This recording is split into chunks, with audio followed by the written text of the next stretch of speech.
तो ब्लूलॉक का recent chapter 270 recently ही release हुआ है और भाई से क्या तगड़ा चैप्टर था। और ये चैप्टर तुम्हें क्लियर कर देगा कि क्यों ऊबर्स बास्टर्ड मुशन से लगभग हर चीज में आ गया, यानी बास्टर्ड मुशन के हर मूव का तोड़ है ऊबर्स के पास। So if you are interested keep watching.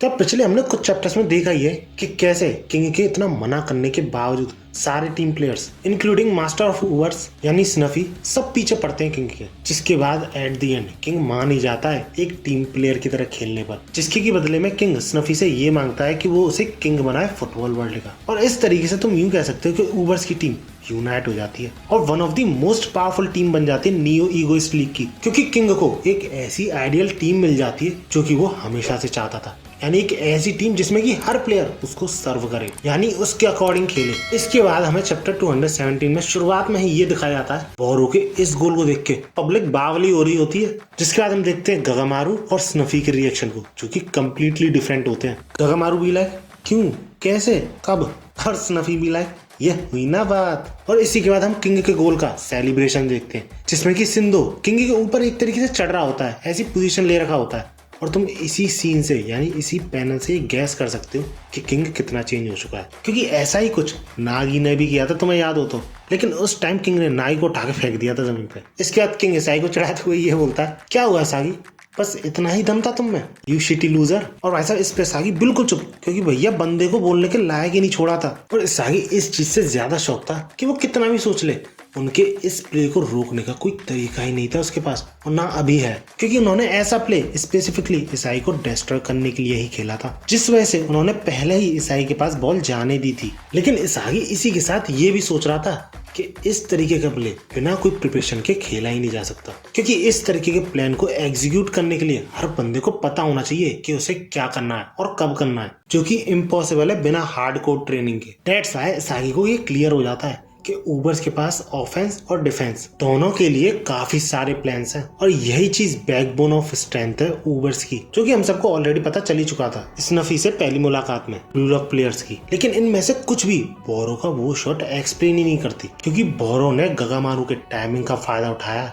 जिसका मतलब बोरो ने तब शूट नहीं किया जब वो चाहता था, उसने पेशेंटली वेट किया उस एग्जैक्ट मोमेंट का जब गगामारू की टाइमिंग बहुत खराब थी, और तब जाके साई को समझ में आता है कि बोरो ने नया तरीका निकाल लिया अपने विजन को इम्प्रूव करने का। और हम सब जानते हैं कि सागी कितना हद तक सही सोच रहा है, लेकिन सरप्राइजिंग ये है कि भैया बंदे ने इतना सब कुछ सिर्फ एक गोल से एनालाइज कर लिया। पता ही नहीं भैया सागी और कितना इम्प्रूव करेगा, और सागी इस विजन की कितनी ज्यादा इंपॉर्टेंस है वो अच्छी तरह समझता था, क्योंकि एक तो बोरो की शूटिंग एबिलिटी काफी अच्छी है ही, और अगर इसी में अगर वो गोलकीपर की टाइमिंग भी समझ ले कि कब गोलकीपर तैयार नहीं है, तो बंदा इफिशिएंटली काफी सारे गोल्स कर सकता है। और जिस वजह से सागी ये भी समझ जाता है कि यही रीजन था बोरो का गोलकीपर पे हमेशा नजर रखना, और जिस वजह से इसागी बोरो से बॉल छुड़ा भी पाया था। और ये सारी चीजें एनालाइज करके इसागी को ये बिल्कुल क्लियर हो जाता है कि ये बोरो का नया पीस है, जिसमें कि वो गोलकीपर से 1-on-1 में काफी सारे गोल्स प्रोड्यूस कर सकता है, और इस चीज का सागी नाम देता है प्रेडेटर आई,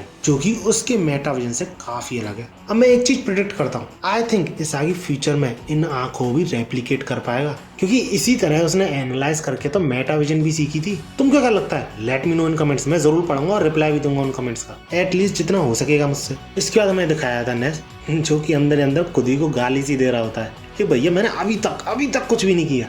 बट काइजर वहां पे आके उसे शांत करता है और ये बोलता है कि ये तुम क्या कर रहे हो, ये तुम नहीं हो, हमारा टारगेट है लोरेंजो, अगर तुम उसे मुझसे दूर रखोगे तो हम ही जीतेंगे। अब इस बात से फाइनली नेस का माइंड क्लियर होता है और वो ये बोलता है कि लोरेंजो को मुझ पे छोड़ दो। इसके बाद हमें मास्टर मुशन का दूसरा डुओ इसागी और कोरोना दिखाए जाते हैं, जो कि यही सोच रहे होते हैं कि आखिर ऊबर्स के पास ऐसी स्ट्रेटेजी और कितनी है, क्योंकि जब वो गोल करने के लिए बढ़े तो उनके पास मास्टर मुशन के हर एक्शन का जवाब था, जो कि भैया सागी द मास्टरमाइंड को भी नहीं पता था। लेकिन वो ये क्लियर कर देता है कि अगर हम उनके एक्सपेक्टेशन के हिसाब से खेलते रहे तो गेम ओवर। जिसके बाद उन दोनों डुओ के बीच में एक और बंदा आता है, वो है यूकिमिया, जो कि ये बोलता है तो अब करना क्या चाहिए, तुम्हारे पास कोई प्लान है। अब यूकिमिया के मुंह से ये चीज सुन के तो ऐसा लगा कि वो ईसाई को एज अ कॉम्पिटिटर कम एज अ फ्रेंड ज्यादा देखता है। पर्सनली मुझे तो ये चीज अच्छी नहीं लगी, तुमको कैसी लगी मुझे कमेंट से जरूर बताना। अब यूकिमिया को रिप्लाई देते हुए ईसाई ये बोलता है कि एक ऐसी स्ट्रेटजी जिसको कि एनिमी प्रिडिक्ट कर सके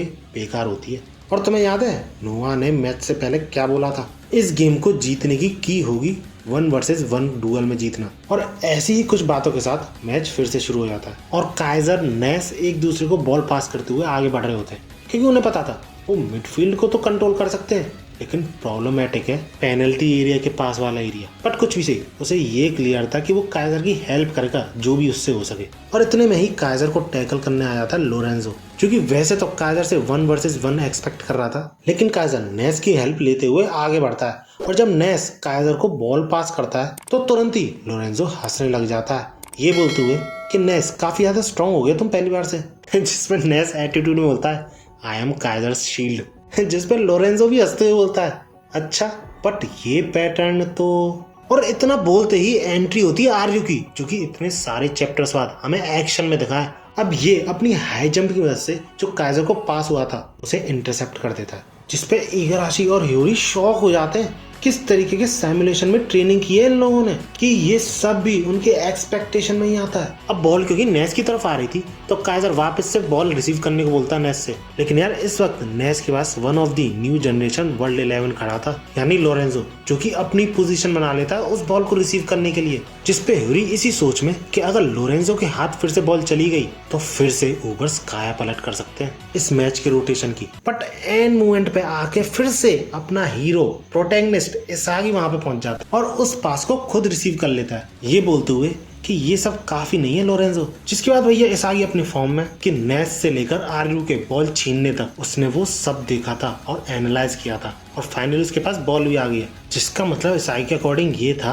कि उसे सिर्फ खड़ा होकर ऊबर्स के परफेक्ट प्ले को एनालाइज नहीं करना है, सिर्फ उसे गेम के दौरान जो केओस सा फैलता है, यानी केओटिक एनवायरनमेंट जो फैलता है, उसका भी फायदा उठाना है और वो ऐसा आसानी से कर सकता था थ्रू हिज मेटाविजन। इसके बाद वो जैसे ही आगे बढ़ने की सोचता है तो अचानक से वहां पर नीको पहुंच जाता है और ये देख के इसागी कंप्लीटली शॉक हो जाता है। बंदे को समझ नहीं आ रहा कि नीको यहाँ पे आया कैसे, क्योंकि इसागी को यकीन था कि वो इस तरीके से मूव किया है कि ऊबर्स प्रिडिक्ट ही ना कर पाए कि वो क्या करने वाला है। जिसके बाद नीको बड़ी ही बैडएस लाइन बोलता है, इसागी एज एक्सपेक्टेड तुम्हारा विजन और फुटबॉल आईक्यू टॉप नॉच है, after all we are two birds of same feather. जिसके बाद इसागी को समझ में आता है कि नीको भी मेटा विजन अनलॉक कर चुका है। भाई साहब कुछ भी को, अगला चैप्टर बड़ा ही कांड होने वाला है। अगर उस पर वीडियो चाहते हो तो सब्सक्राइब जरूर कर लेना और वीडियो अच्छी लगी तो लाइक जरूर करना। टारगेट रखते हैं 2K लाइक्स का। आई नो मैं हमेशा छोटा टारगेट रखता हूँ और तुम सब तो एक्सपेक्टेड से ज्यादा ही करते हो, तो देखते हैं इस बार 2K लाइक्स करवा पाते हो कि नहीं इस वीडियो पे। मिलते हैं अगली वीडियो में और भागो।